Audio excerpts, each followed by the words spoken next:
Well, hello everybody. It's Brother Todd with you, Victory Minute. I hope you guys and gals out there are having a great day. Hey, let me talk to you this morning real quick about something that will absolutely change your life, change your parenting, make you a stronger person, make you a better person, something to really get a hold of and watch for in your life, okay? Now, you know me well enough to know I'm not just going to jump in and tell you what it is, all right? I got to tell you a story first. All right, here's the story. I was out in the pasture the other day, and in the back part of one of our places where we've got some cows, there's the prettiest little tank you ever saw. Now again, for those of y'all not around Texas, we call ponds tanks down here. It's the nicest little tank you ever saw, but right in the middle of it, the dam is washed out, right in the middle. And it doesn't hold but about half the water it should hold, okay? And so I was looking at that the other day and could not figure out what had happened there. It's a new pasture to us, so I couldn't figure out what in the world happened to this dam. The overflow's built right, everything's built right, everything looks good. I mean, you could tell it probably just had a big old storm come against it and washed it over. The problem is the tank dam is 8 foot taller than the overflow. There's no way the water should have got up there and washed over the top of it. And I was sitting there kind of looking at it, and I thought, what in the world happened? In fact, I'd take my little camera out there and show it to you, but it's just too muddy to get out there right now. Anyhow, I looked, and I thought, what in the world went on? And I looked out, and I could see where my cows that we'd put in there were traveling the same old place that cows long before them had traveled. And what they did, which they'll do around here, is they'll take the shortest line to that water, and they walk up and over that tank dam and back over in the same place. And they'll do that for years. And what happens is they erode little by little a place that should never break.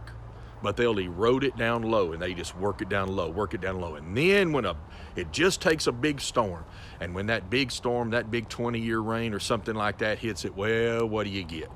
You get a washed out tank. He said, Brother Todd, what in the world, man, does this have to do with me living a better life and being a parent and all of those kinds of things? Well, I'm going to tell you about something today that will erode relationships.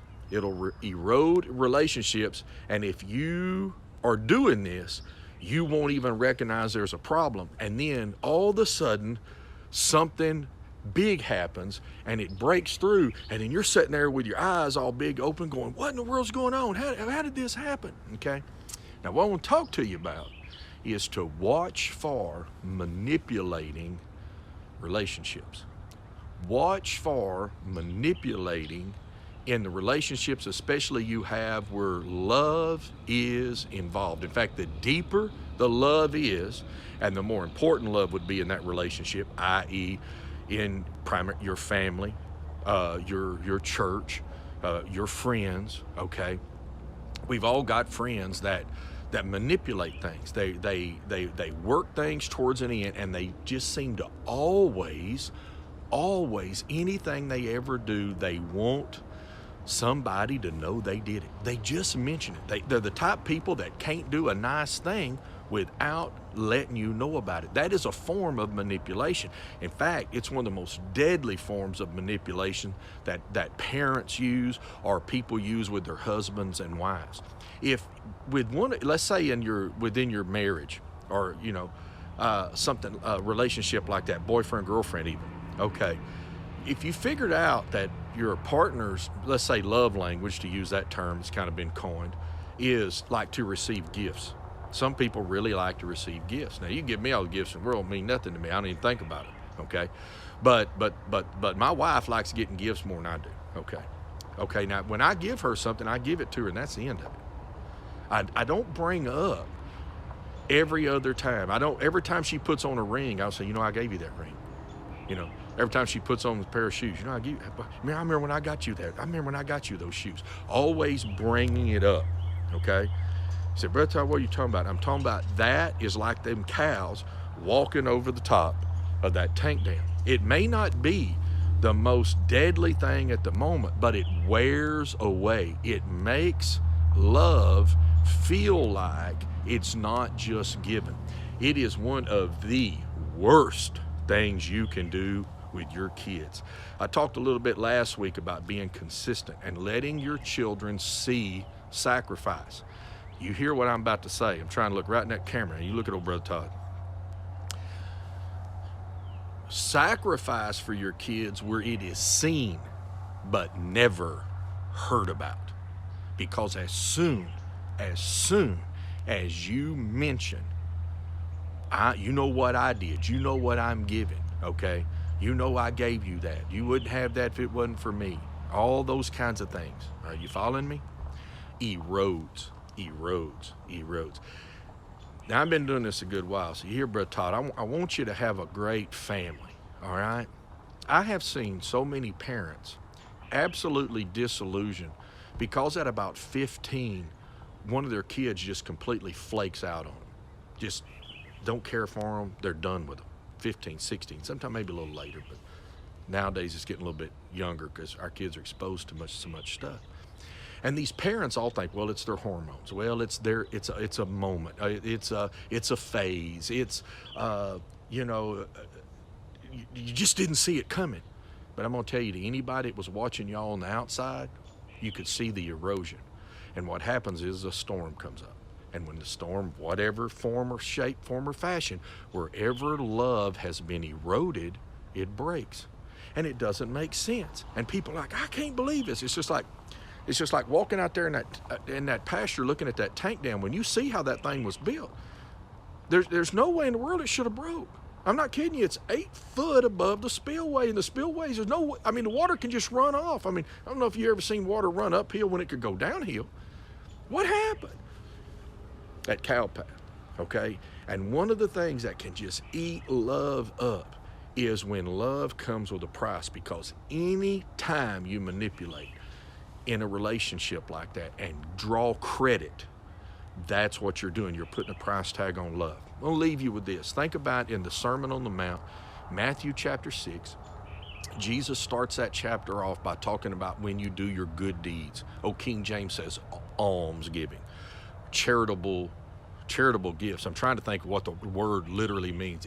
It literally means like charitableness type stuff. Whenever you do your charitableness type deeds, it's kind of crazy, but anyway, it's conveying that point. Whenever you do something in love that requires a gift, you give something to the poor, you give something to someone you love. That's what he's talking about, okay? And King James version, they just called it almsgiving, okay? Whenever you do your charitable deeds, he said, do it like this. He said, do it in such a way that your right hand doesn't know what your left hand is doing, or vice versa. I'm going blank. I can't remember. John Coppola's pulling up here with the loudest diesel truck in the world. But don't let one hand know what the other hand's doing, okay? Now, guys, you got to be doing something pretty secretly if your own body don't even know what's going on. Does that make sense? Do it in such a way that it is done and it is given and it's over. Both the most, how'd you put it, influential men in my life, my grandfather, my maternal grandfather, and my dad, both, when they gave you something, that was the end of it. My mama never gave me something and then brought it back up again, okay? And so I recognized it was a gift. It's a no strings attached. Now, maybe that's how I should have started, telling you right there. Don't attach a bunch of strings to everything you do in love. When you do that, that's pride. When you do that, you're trying to exact cost. You're trying to work a deal. Okay? Don't do something for a friend and then make sure everybody knows you did it, because that's you trying to get the credit for it. And when you do that, you erode the relationship. And I'm telling you, and guys, I've been doing this a long time. I don't care how slick you are about it. I don't care how subconsciously you do it. You make a choice to open your mouth. And when you bring attention to the things you do, I will tell you something, brother, sister, you hear me. You're doing the same thing that them cows did walking over that tank dam. And it just needs a storm. And I don't know if you know this or not, but a lot of storms come around 16-year-old kids. A lot of storms come about the time people get married. A lot of storms come about the time people start having kids. You ever notice you had relationships in your life and all of a sudden it's just like they blew up and they were over? Did they blow up or did they erode? And did they erode? And God help, were you doing the eroding? You say, okay, preacher, now I feel bad about myself. What do I do? Well, look around. Look and see. If somebody had walked down there and noticed them cows walking that dam down, all it would have took was one day on a backhoe, and the whole thing would have been fixed. Frankly, if you'd have caught it early enough, a guy with a wheelbarrow and a shovel could have fixed it in about 2 hours. Catch it, look at it, watch yourself, catch yourself. Make sure that you are not talking about things you're doing. All right, preaching's over. Have a great day. See y'all. Bye-bye.